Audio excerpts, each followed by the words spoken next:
My name's Alycia Schlesinger, and on June 7th, 2007, there was only one thing I wanted to do with my life, and that was end it. I still remember sitting in the courtyard in front of my apartment in Santa Monica, feeling like I had completely ruined my life. I mean, 2 short years before then, I was so clear about what I wanted, and I was going for it, full force. And somehow, unconsciously, I had driven my entire life into a brick wall. I was devastated, and I didn't know what to do about it. And at the same time, I was waking up every day with this feeling all over me, like it was this massive sadness, but it also felt like there was black tar all over my body. And it was just this relentless depression. Like, have you ever seen those depression commercials where there's a person holding an umbrella and it's sunny around everyone except for them, it's raining right on them? They're real. I woke up like that every day for 2.5 years. I had no idea if my life was ever gonna be the way it used to be again. And this stuff all seemed to happen out of the blue. Nobody knew what was wrong with me. My parents were terrified, I was terrified. Everybody's best solution was to medicate me. It didn't feel like a solution to me. I had spent the previous 6 years doing focused personal work. I got my master's in spiritual psychology. I figured if anybody could find their way out of this thing, I could. There had to be a way, and I was determined to find it. Around the same time, the man that I was in love with let me know that he had met someone else and that he was moving in with her. And I remember saying to him, "Did you ever really love me?" And he said, "Yes, I loved you. I stopped when you stopped." And I said, "I never stopped loving you." And he said, "No, I stopped when you stopped loving you." And I was like, wow, he's right. I knew he was right. I knew I didn't love myself. I didn't understand why, but I knew he was right. So I made a decision right there. I don't know what's wrong with me. I don't know what's gonna make it better, but I am committed to getting to the other side of this thing and to loving myself and loving my life again, no matter what it takes. I just made a decision. There was nothing else to do but push forward. And there were setbacks here and there. One night I was so angry. The pain in my body was excruciating, and I was only sleeping like 3 hours a night. So one night I just got so mad at God, and I started screaming, "I hate you. I hate you. I've done everything you asked me to do, and all I wanted out of this life was to be loved. I just wanted to experience love, and it's like it was too much to ask." Well, there it was. That's exactly right. That's what my whole life had been geared towards. I didn't realize it anymore, but I just wanted to have that experience of feeling loved. When I was 11 years old, 3 things had happened to me. That day standing in the bedroom, I didn't remember any of them, but they were important events that were going to change my life. When I was 11, my mom bottomed out from alcoholism. I still remember the night that she sat on my bed and said that her and my dad were gonna get a divorce, until I started crying, and I was like, "No, Mommy, no." And she said, "Yes, honey, it's true." And then she went and passed out, and I spent the entire night up checking her breathing. I thought she was dead, and my dad wasn't home. A couple months after that, I had my first surgery. So I was born with a birth defect called a lymphangioma, and it was a tumor that was wrapped around my facial nerve. So when I was 11, I was going in for my first surgery. And they took me a half an hour early. My parents were at breakfast.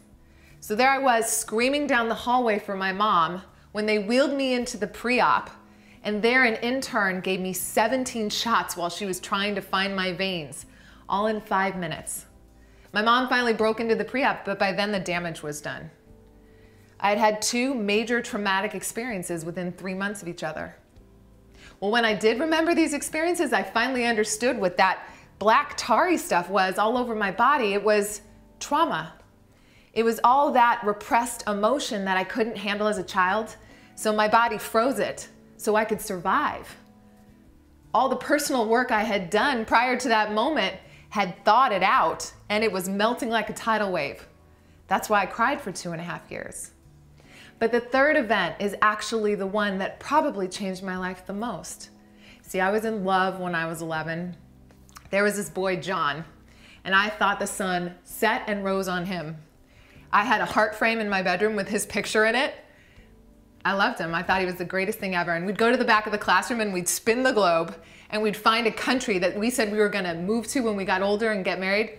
So we settled on Kamchatka, and that was our commitment to each other. We'll get married there in Kamchatka when we get older. But one day I came in and he was holding another girl's hand. And in that moment, I made a decision that would change my life for the next 25 years. I told myself in that moment, see, of course he picked her. Why would he pick you? Your mother's an alcoholic. You have a birth defect. She's prettier. She's got better clothes. And if you love him and he loves her, there must be something really wrong with you. You can't trust your heart. So that's what I decided. And for the next 25 years, I focused on trying to be everything that everybody wanted me to be because I wanted to be loved. And I thought, based on that experience, that was the only way I was ever going to get it. So no wonder I was suicidal. When I was 11, I knew I wanted to be an actress. I wanted to be a performer. I used to write all the time, and I wanted to be a cheerleader. I became a basketball player and a mortgage broker. And I left my creative, feminine side far behind me. It all began to make sense. So in that moment, in that bedroom, when I was screaming at God, I had an experience of divine love that also changed my path. All of a sudden, I heard the words, "Who are you to tell me who's worthy of you? You don't know how to trust, you don't know how to receive, and you don't know how to surrender. Now feel this. This is what's real." And in that moment, I've had this experience of love. It was like a full spectrum rainbow. It was completely whole, not like anything I'd ever experienced before. It made everything here look black and white. And I remember while I was feeling it, I was like, oh my gosh, I don't have to do anything. I don't have to be anyone other than who I am. I am already loved. I am loved just because I am. There's nothing to do. There's nothing to be. Well, it was revolutionary. I mean, I couldn't believe it when I had the experience. That experience served to light my way for the next 3 years. And in 2010, my mom was diagnosed with lung cancer. It was particularly devastating because she was my best friend. She was the sole person that probably got me through all those years of not knowing what was going on because her love for me was so unconditional. She was the one person that always remembered who I was, no matter what happened to me, and she never let me forget it. And she was the one person, no matter how much I flipped out, no matter how much I screamed, what kind of shape I was in, she never stopped loving me. And in the last 4 days of her life, I remember her saying to me, I was a fraud, honey. My life was a failure. I was a fraud. I never even got to be me. She had lost her house. She had lost the man that she loved. She'd lost all her money. She had nothing left. She didn't feel like she had anything left to live for. But I saw it through different eyes. See, in the last 4 days of her life, her hospital room was filled. She was never left alone, not once. Her hospital room was filled with people from Alcoholics Anonymous because she was 28 years sober. She got sober after that moment when I was 11. And from that moment on, she never let me down. And those people in that room were a testimony to exactly the person she was. She had changed their lives. And so that last night, when I got to be with her, and I sang to her for 6 hours before she took her last breath, I got to say to her, Mom, your life was a complete success. I am so proud to be your daughter. Who you are is amazing. I love you. You're my favorite person. And I promise to live into your example. Thank you. I love you. And with that, she did take her last breath. And I learned something really, really important in that moment. See, what I learned is my mom had no warning. She didn't know she was going to die. But it made me see that it was time for me to start being who I am. It was time for me to be that 11-year-old that I knew how to be, as if my life had never been interrupted. to do what I loved and to give back to people in the way that she did. And I'll leave you with this. One of my favorite people on the planet is my 3-year-old niece, Caitlin. Not only is she one of my favorite people, she's one of my greatest teachers. When she was 1.5 years and she was just learning how to walk, she was feeling her way around the room and she came upon a mirror. And she looked in the mirror and she just lit up. And I said, "Who is that, baby?" And she said, "Cakewen." She says Cakewen instead of Caitlin. And she looked in the mirror and she gave herself a huge kiss and she tried to hug herself in the mirror. And I had never seen anything like it before. But it made me realize, that's right. That's how we come in. That's exactly how we come in, loving ourselves. So a couple weeks ago, she started playing with a new little girl, and all of a sudden she was coming home every day acting like this little girl, talking like this little girl, using this little girl's mannerisms. Well, it particularly disturbed me. That was my whole life story.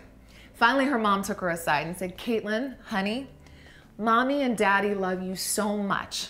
And you know what? When God made you, when God made Caitlin, God had something very special in mind, a very specific purpose. We want you to be Caitlin. We love Caitlin." Well, later on that night, she was playing on the bed and I was watching her and like, boop, there she was. There was Caitlin. And I was looking at her and smiling and she looked up at me and I said, "Do you know why I'm so happy, baby?" And she, in all her brilliant 3-year-old wisdom, said, "Because I love you." I said, "That's right, baby. That's exactly right."